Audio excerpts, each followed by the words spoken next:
Good morning and welcome to the 5 Minute Crochet Podcast. Hello. I am not at home. It's a long story, starting my day in a hotel room. Anyway, I hope you are well. I hope you had a fantastic weekend. I hope you got some crocheting done. So I did get some crocheting done on the pineapple stole thing. So I've got my color gradation going here. 1, 2, 3, 4. I am going to run out of a few of these colors so that it won't be exactly symmetrical, but that's okay. It's just for me.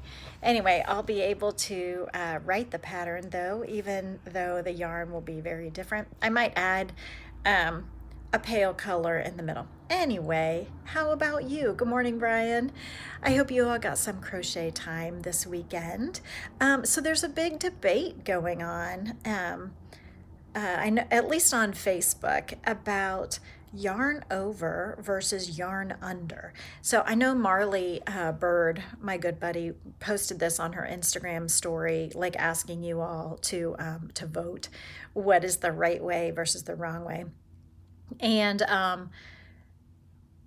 it's kind of a weird debate to me, but I get it. Like, I understand why the debate is happening. So hit the thumbs up button if you're here with me this morning, so I know.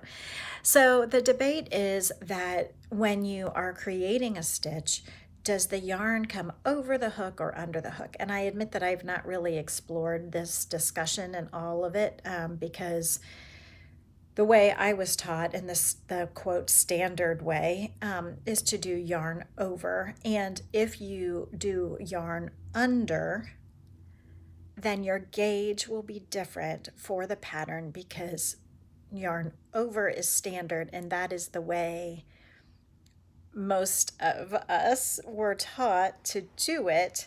And so gauge for professionally written patterns are based on yarn over.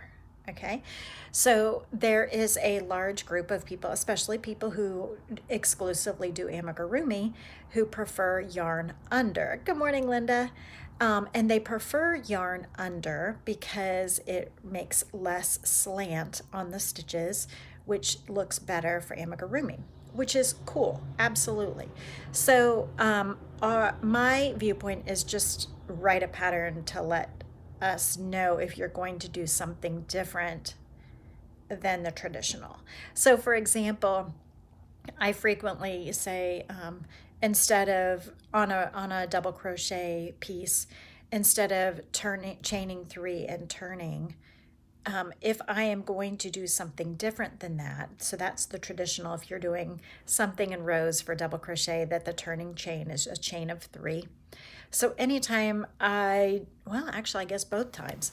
So if I'm going to do something different, I let you know that I'm doing something different. I am chaining 1 and pretending that chain 1 doesn't exist and just double crocheting right into the stitch. For example, I do that a lot.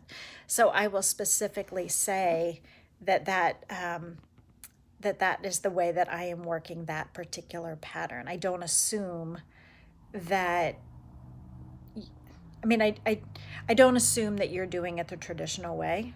Like, I write it down. But if there's a different way I'm doing things than standard, I absolutely write it. So I would write, instead of chaining 4 and joining with a slip stitch to make the center of a motif, for example, I will say use a magic loop or use an adjustable loop or whatever, so that I'm doing something different from standard, and usually I'm doing it for a reason. So I guess my viewpoint is, if you're going to do something different than standard, that the written pattern should note that something different is happening so that the user can get gauge and have the results that they see in the picture. And then also people are there saying, well, foundation stitches are not standard and people use them all the time, and we traditionalists and just only stick with the one way. And it's like, I totally agree. We should be able to use whatever way we want. But in terms of written patterns, if you're going to deviate from the standard, then I think the written pattern should reflect that something different is being done so that the reader can do it the same way and get the right results and get the right gauge. So anyway, if you want to weigh in below, leave a comment below on how you do it. If you yarn over or yarn under, you have no idea what I'm talking about. Anyway, I hope you have a great day, and this kicks off a fantastic week for you. So I will see you tomorrow on the next 5 Minute Crochet Podcast. Bye.